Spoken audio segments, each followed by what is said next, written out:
Bien alors, si j'ouvre toutes ces versions, la 10, la 11 anguleux arrondi, la 11 anguleux, la 12 très anguleux, je les ouvre toutes les 4 dans Illustrator. Je demande, quand elles sont toutes les 4, là vous les voyez. Voilà, vous les voyez parmi des onglets, dans des onglets. On va demander qu'elles aillent toutes dans leur fenêtre à elles. Et pour ça, vous allez dans le menu Fenêtre, Disposition, Fenêtre Disposition, et vous demandez tout faire flotter dans les fenêtres. Voilà, donc on a plein de fenêtres flottantes là, ok. Donc ce que je vais faire ici, c'est demander Fenêtre Disposition Mosaïque. Maintenant que elles sont dans des fenêtres flottantes, je demande Fenêtre Disposition Mosaïque et elles se mettent toutes les unes à côté des autres, vous voyez. Très intéressant pour comparer des versions. Voilà. Et alors, je vais zoomer en arrière et barre d'espacement, donc Alt roulette, barre d'espacement pour chacune de ces images, les voir en entier dans leur fenêtre. Quand on a plusieurs écrans, c'est encore mieux. Mais là, j'ai qu'un seul écran, je dois ruser pour arriver à comparer les versions.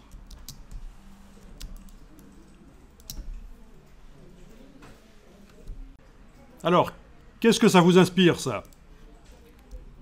Qu'est-ce que vous pourriez en conclure quand vous comparez toutes ces versions? Il y a quelque chose qui pourrait popper dans votre tête, une idée. Vous avez fait plusieurs versions. Vous avez fait des embranchements créatifs au départ du fichier 10. Vous avez fait le 11, le 12, le 11 anguleux arrondi. Enfin voilà, 3 versions. Notre travail prend 3 directions différentes. Il y a 2 choses que vous pourriez vous dire. Première chose, vous pourriez vous dire, mais il y en a une qui est franchement meilleure que les autres et je vais continuer sur celle-là. Ça, c'est une possibilité. Deuxième chose que vous pourriez vous dire. Et donc, ce que vous pourriez vous dire, c'est « Ah, mais j'aime bien les yeux du lion dans cette version-là. Par contre, je préfère la bouche dans cette version-là. Ah, et les oreilles, c'est dans cette version-là, peut-être que c'est le mieux. Et, ah tiens, cette version-là, c'est quoi qui est bien? Ah, ben, cette version-là, c'est les 2 bords de la crinière qui sont bien, là. Donc, mortalité de l'histoire. Mais on va aller chercher des choses dans les différentes versions pour aller chercher le meilleur dans chaque version et faire un nouveau lion. Et alors ça, c'est habituel en création. Vous avez un projet, vous avez fait différentes versions, et vous vous dites, ben, je vais combiner, je vais aller rechercher. Et c'est comme ça qu'on obtient des projets. Je parle de n'importe quoi comme projet, ça peut être des posters, n'importe quoi. Des projets qui visuellement sont riches, parce qu'en fait, le final, le résultat final est issu de plusieurs versions du projet. On est allé chercher différents éléments dans les différentes versions. On a quelque chose qui est visuellement riche. Ben, on va faire ça ici, on va aller chercher. Donc là, je vais créer un nouveau document. Fichier nouveau. Document pour l'impression, c'est bien. Format lettre, c'est bien. En fait, ça n'a pas trop d'importance. Alors attention quand même ici, dans la boîte nouveau document, dans les options avancées, c'est toujours bien de choisir couleur RGB. Ça vous indique que vous venez juste de vous éloigner du modèle de départ. Lettre. Ça ne veut pas dire que c'est pas bien de faire des documents RGB dans Illustrator. Alors, est-ce que vous devez faire des documents CMJN ou RGB? Si c'est pour l'impression, ça doit être CMJN. Si c'est pour l'écran, ça doit être RGB. Pas nécessairement. Même pour l'impression, on peut démarrer d'un document RGB. Tout ça est un peu complexe. Il faudrait que je vous explique. Les deux sont bons. Choisir un document CMJN ou RGB. Dans l'absolu, les deux sont bons. Ça dépend de ses habitudes de travail, de comment on fonctionne. Mais ne vous dites pas que je fais un document RGB et que ça ne pourra pas être imprimé. Au contraire, c'est ce que Adobe préconise depuis plus de 20 ans. Faites des documents RGB, même pour l'impression. Et le plus tard possible dans la chaîne graphique, vous le convertissez en CMJN dans le CMJN que l'imprimeur vous indiquera. parce qu'il existe plusieurs CMJN, Euroscale Coated, Fogra 39, Fogra 27, etc. Ça dépend du papier sur lequel on imprime. Je ne m'étends pas plus là-dessus, je débug juste un peu, je débulk, comme on dit, ceux qui se diraient « Tiens, c'est bizarre, ce ne sera donc pas un document pour l'impression ». Mais non, ça pourrait être un document pour l'impression. Alors voilà le document, je vais le détacher de l'onglet là, voilà. Et je vais peut-être le mettre au centre. Voilà, il est au centre.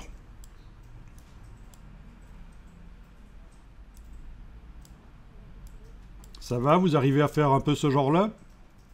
Pas de problème? Alors on teste. Vous allez chercher...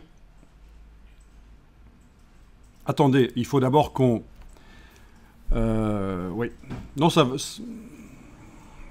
Comment est-ce qu'on va faire? Oui, on va quand même devoir décomposer dans chacune des 4 versions, on va devoir décomposer. C'est-à-dire que la symétrie, on va faire en sorte qu'elle n'existe plus en tant que symétrie modifiable. Ce seront des vrais vecteurs qui vont apparaître ici. Bon, ça va être un peu ennuyeux à faire, mais ça va le faire. Donc, je commence par le premier document, là, symétrie 11 anguleux. Je vais aller dans la palette des calques. Ce serait peut-être bien de l'enregistrer quand même, en indiquant, allez-y, enregistrez-le, en indiquant que c'est la version décomposée. Décomposée, ça veut dire qu'on sort de ce qui est modifiable pour aller vers quelque chose de figé. Mais pour ce qu'on veut faire ici, c'est nécessaire. Voilà. Donc, je l'ai appelé décomposé. Voilà, ça se voit, c'est ici. D'accord ? Et alors, dans la palette des calques, la répétition miroir doit être sélectionnée avec la petite cible. Ceci, ça n'a pas d'importance. C'est la petite cible qui compte. Et on va dans Objet, Décomposer. Oui, puisque dans Objet répété, il n'y a pas l'option Décomposer. Donc c'est... À moins qu'attendez, il y a une meilleure méthode que de décomposer. Ne faites pas décomposer. On va faire Objet, Répéter, Annuler. Objet répété, annulé. Voilà. Il vous reste que la moitié des vecteurs là. Ils sont tous sélectionnés. Vous faites Objet, Transformation, Miroir. Donc le vieux truc pourri qui sert encore de temps en temps. Objet, Transformation, Miroir. Et là, vous cliquez sur Copier. Si vous avez loupé la procédure ici, je vais le refaire juste après. Vous allez voir. Copier. Voilà. Et avec la flèche noire et la touche Shift, je déplace. Et voilà. On a des vecteurs partout. C'est parfait. Fichier enregistré. Je recommence la même procédure pour celui-ci, le 12 très anguleux. Donc, première procédure, je l'enregistre sous et j'indique que c'est la version décomposée. Oui, parce que si je dois modifier la symétrie, j'aime autant garder la version non décomposée. On ne sait jamais. Voilà. Ok, ok. Donc, il est indiqué que c'est la version décomposée. Donc, dans la palette des calques, je dois sélectionner avec la cible la répétition miroir. Je dois faire Objet, Répéter, Annuler. Il ne reste que la moitié, elle est sélectionnée. Et je fais Objet, Transformation, Miroir. Et là, dans la boîte Objet, Transformation, Miroir, je clique sur Copier. Ça me fait une copie qui est sélectionnée. Je la prends et je la déplace avec la touche Shift pour que ça se déplace en horizontal. Et voilà. Pour ceux qui reloupaient... Ah oui, je fais fichier enregistré. Pour ceux qui reloupaient, je vais faire la même chose pour les deux autres. Donc, bien sûr, on pourrait mettre au point un script si on doit faire souvent ça. Une action, enregistrer une série d'actions dans Illustrator pour qu'il le fasse tout seul. Voilà, je viens de l'enregistrer avec le mot décomposer. Je sélectionne dans la palette des calques la répétition de ce fichier qui est actuellement sélectionné sur lequel je travaille. En fait, je fais objet, répéter, annuler, objet, transformation, miroir, copier, déplacer. Voilà.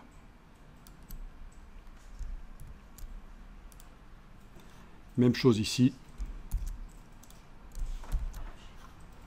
Enregistrer sous. Décomposer.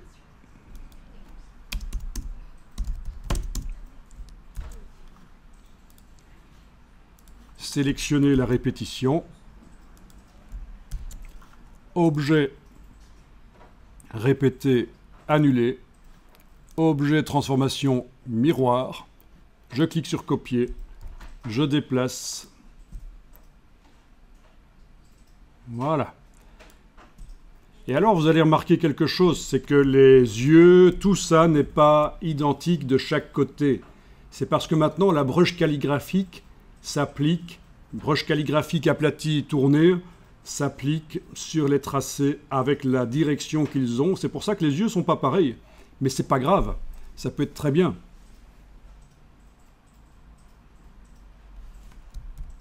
On ne va pas complexifier les choses ici. On va dire que c'est bon comme ça. Dans la vraie vie, personne n'a un visage parfaitement symétrique. Et donc, le fait que de chaque côté, ici, ce n'est pas nécessairement la même chose à cause de la broche calligraphique, ou grâce à la broche calligraphique, ben, c'est pas grave. Voilà, est-ce que j'avais enregistré celui-là? Fichier enregistré, voilà. Et là, on est prêt à démarrer sur notre 5e fichier vierge que je vais aller rechercher par le menu fenêtre, le bas du menu fenêtre. C'est celui-là, le sans titre. Voilà, il est là. Donc ici, au niveau de l'apprentissage Illustrator, je suis un peu ambitieux parce que j'amène un côté productivité qui vous permet de faire du graphisme rapidement. Ça permet de dégager plus de bénéfices. Il est possible que vous ayez suivi ou que vous allez suivre une formation Illustrator. On va vous expliquer qu'il faut dessiner à la plume, mettre des couleurs, gérer l'empilement des formes, mettre des dégradés, les choses extrêmement basiques, sans vous expliquer que vous pouvez dessiner en symétrie ou des choses comme ça, mais ça peut prendre du temps, c'est bien comme hobby, mais dès que... Voilà, c'est le problème du débutant, quoi. Il va facturer un travail 150 € et il va y consacrer 10 heures. Donc ça veut dire que ça lui a rapporté 15 € de l'heure. Quand il a payé ses impôts, il lui reste 7 € de l'heure. C'est pas génial. En plus, il faut payer les locaux, le matériel, le chauffage. Donc faites gaffe à pas devenir perfectionniste ou à être perfectionniste dans votre travail et passer trop de temps à faire quelque chose qui n'est pas bien payé. Il y a la vraie vie. La passion, c'est bien, mais il y a la vraie vie. Et donc voilà, ici, j'essaie d'avoir une approche un peu productiviste. Alors, avec la flèche noire, je vais ici aller chercher, par exemple, l'œil ici et l'œil là. Voilà. Je me dis que les yeux, ils sont pas mal là. C'est ça que je vais prendre. Donc, je fais un CTRL-C sur le PC, Commande-C sur le Mac. Et je vais aller coller ici en faisant édition, coller sur place. Édition, coller sur place. Important. Pas un CTRL-V ou un commande-V. Édition, coller sur place. Alors, ça n'arrive pas au centre de la page. Surtout, ne le bougez pas. Ah tiens, j'ai oublié de prendre une partie de l'œil. Allez, je vais zoomer. Je vais prendre ça avec Shift, ça aussi. Commande-C. Je vais ici. Édition, coller sur place. Voilà, ça s'est mis en dessous comme il faut. Parfait. Bien, j'avais dit que j'allais chercher finalement ici, et je vais englober les la bouche en fait, oui, voilà. Tout ça par exemple. Ok. Je vais avec la touche Shift prendre ça et ça aussi. Voilà. Alors surtout, n'essayez pas de repositionner ce que vous avez déjà collé là-dedans, le mettre sur la page au centre, ça va tout faire foirer. N'essayez pas non plus de déplacer le plan de travail avec l'outil plan de travail pour que, toujours dans le but que ceci soit au centre du plan de travail. Ça va tout faire foirer aussi.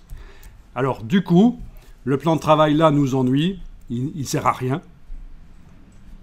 Vous pourriez faire ceci, affichage, masquer les plans de travail.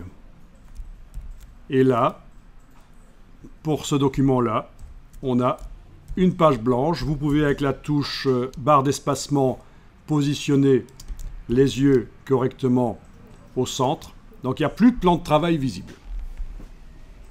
Donc, j'en étais à aller chercher ici. J'ai sélectionné ça, la gueule, dans la partie courbe, parce que je trouvais que c'était très bien à cet endroit-là. Je fais un CTRL-C. Je vais dans mon document du milieu ici et je fais édition coller sur place.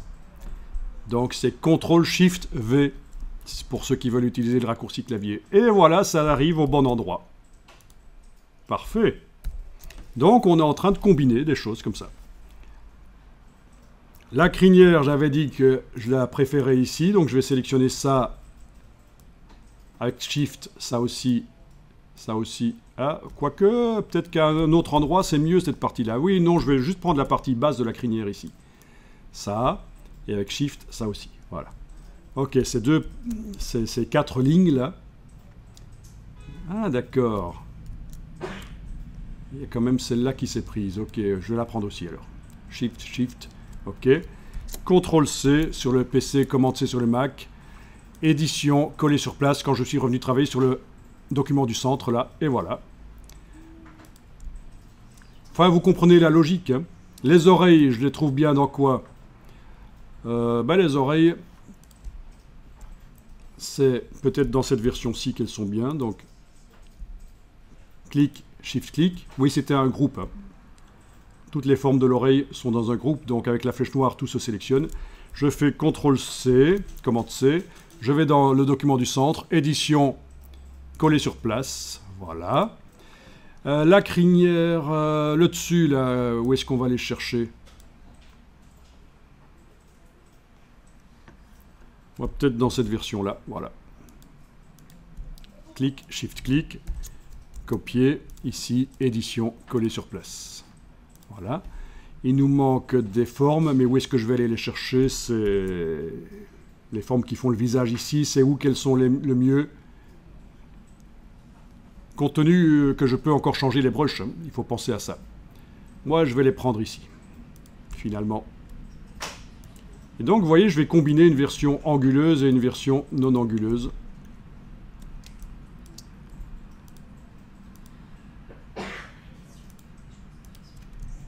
Je vous laisse faire, hein, vous n'êtes pas obligé de faire exactement la même chose que moi. Voilà, édition, coller sur place. Qu'est-ce qu'il y avait d'autre? Ah oui, les lignes. Les lignes, je m'étais dit que finalement, les lignes, là, je les prendrai là, en fait.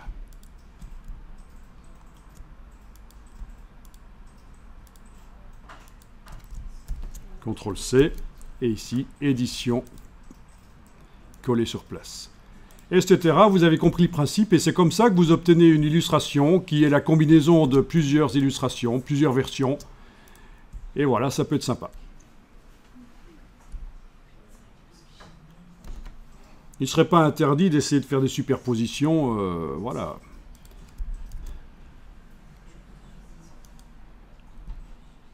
À vous de voir. Édition, coller sur place, voilà. Ça peut être intéressant. Sinon, j'annule et avant de coller, je vais supprimer ces deux parties-là. Voilà. Édition, coller sur place. Vous voyez, c'est de la créativité. Personne ne peut vous dire comment vous devez faire les choses. Et je vais enregistrer ça sous le nom Lyon, issu de plusieurs versions. Voilà, plusieurs versions. Plusieurs est invariable, on ne met pas un E à plusieurs, ceci dit. Erreur habituelle. Lyon issu de plusieurs versions. Alors là, vous allez devoir décider quelle est la version qui vous plaît le mieux. D'accord? Ah, celle que j'aime bien, c'est celle-là. Il y a des petits bijoux carrés. Mais non, c'est juste des vecteurs, idiot. Ok. Alors, vous décidez quelle est la version qui vous plaît le mieux parmi les 5 que vous avez là.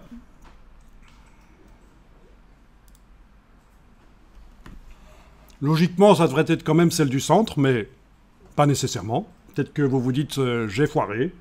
C'est peut-être pas une bonne idée. Ça arrive de se planter. Ça fait partie du processus. On teste.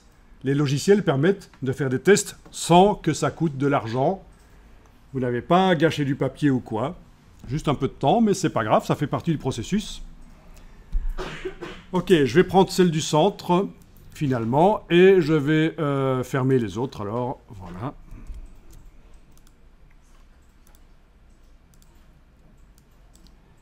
Alors, avant de passer à la mise en couleur, on va quand même faire des petits tests sur les brushes. Est-ce que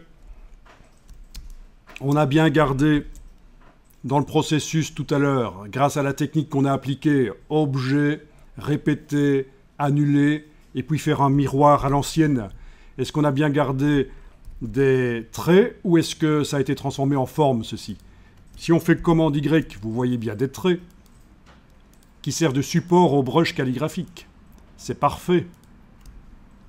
Parce que ça va nous permettre de tester d'autres brushes. Alors, je vais enregistrer le fichier ici en indiquant